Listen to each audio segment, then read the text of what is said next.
So next, coming in to have a little chat with us about the last year, and also going forward, Ralph Peake, member for Douglas North. So we're starting as always looking back, but first of all, I'll talk about the actual lockdown and all the business that's gone on. What do you think happened there? Were you happy the way the government reacted with it? It was an intense time, it really was, and particularly being in Treasury as well, you really was at the centre of what was happening, and that weekend in March was really an event to be proud to be involved with, really. It was, I think a lot of good ideas came out of that. Some of the ideas perhaps weren't the best, but there was some ideas there that really did set the tone and direction, and I think the island's done well over this. So some things weren't the best? I mean, what? Well, what I'm saying is, we know that the salary support scheme really has worked, and that's been the good news. That's really got the help to people at the time that was really needed, and so that's really what was good. You know, there's other things that perhaps weren't so good, but that really was great. Because your boss, Alf Cannon, when we did those interviews with the press, he looked quite ashen almost. He really was thinking, this is a cliff we could be falling off here.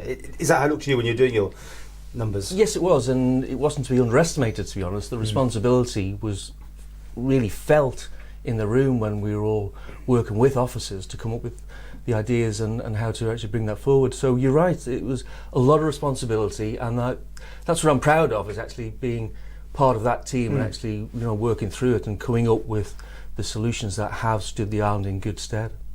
Okay, well, let's just park that for a bit, might come back to it, but let's go back over the previous year when we do these chats. Last year you were looking forward to it, now you've had that chance without, obviously, COVID parts of it. Did you succeed? Did you do what you wanted to do? Yes, I think the work that I've been able to do with Social Security has been very rewarding. I think we're able now to sort of listen and help people help themselves more, which is something that I'm very proud of. What have you done?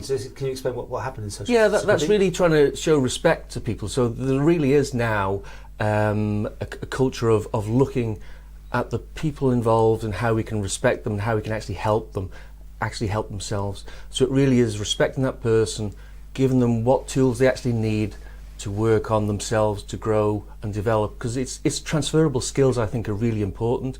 And so when you do actually start looking at how you can help people rather than just perhaps looking at a skill, if you can actually look at the person and actually how we can help them, values, principles, I think it's a really important thing to do. So I'm really proud of that, and I think the team down at Social Security is really open to that and is really working hard for that. And I think it's great the way that the job centre is now mixed in with the Markle House, and that really is now a one-stop shop, if you like. You can actually go there, you can actually make an appointment, and you can actually really help people help themselves.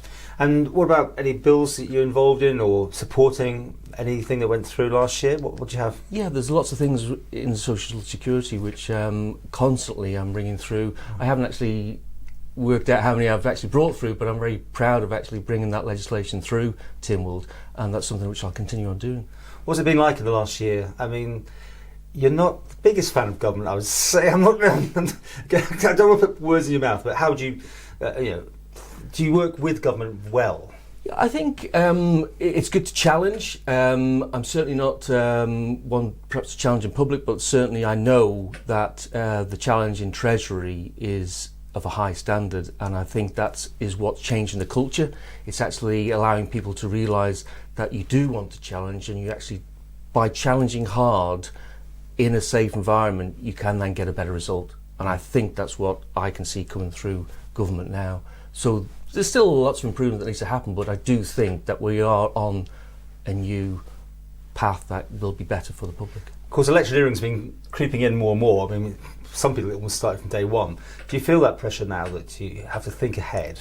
No, because I try and make my decisions based on principles and values, and so I don't get, if you like, blown around by elections coming up and what the media or the popular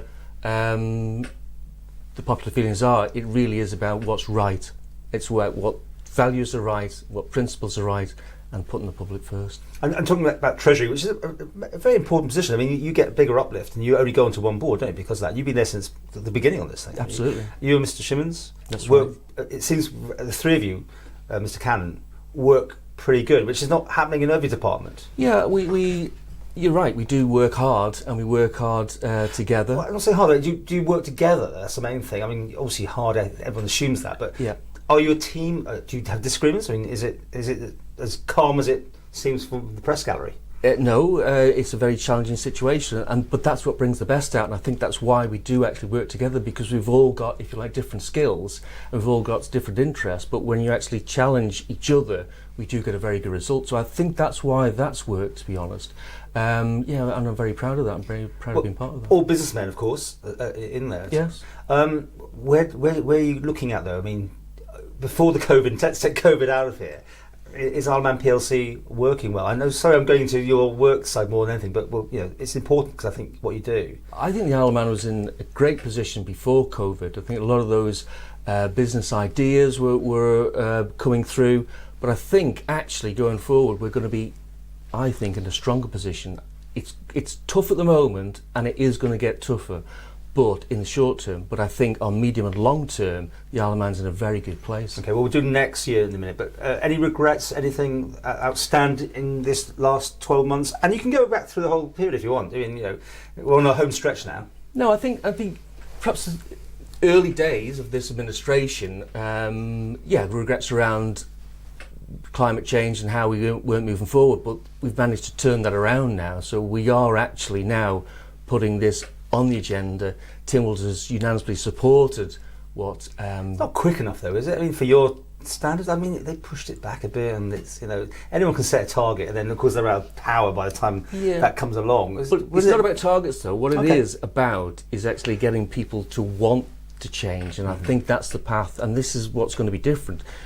We've got the Climate Change Citizens Forum coming shortly, so we will be looking at that and how we can actually change that future. So, you know, regrets in the past, I think we acted on them. I think what we could see, you know, what wasn't happening, a number of people actually got together and said, no, this isn't actually good enough. And so we have actually affected that change. So, yeah, and it's resulted in Tynwald being unanimous, and we've now got a clear pathway.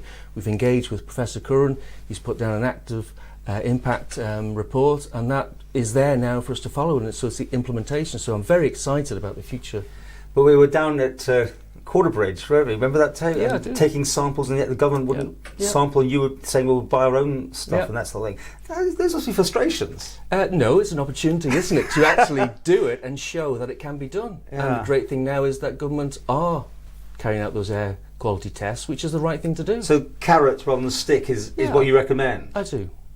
I mean, you've been backbenching, but still doing this important job. But I mean, where's it all going? I mean, I know this is a bit more in the future, but let's try this one. We just want you didn't get the ministerial job when it came up. No, that's not something that I actively seek. What I'm all about is delivery and outcomes, and I'll do that as best I can. What's in front of me, what I'm asked to do, I will deliver to the best of my ability. What was important in Douglas North? What are you dealing with there as a local constituency MHK? Absolutely. So what we've got in Douglas North is we've got happy to support a Williston Community Association, which is really about the community members getting together in a way that they can actually negotiate and talk to authorities. So Douglas Borough Council, for instance.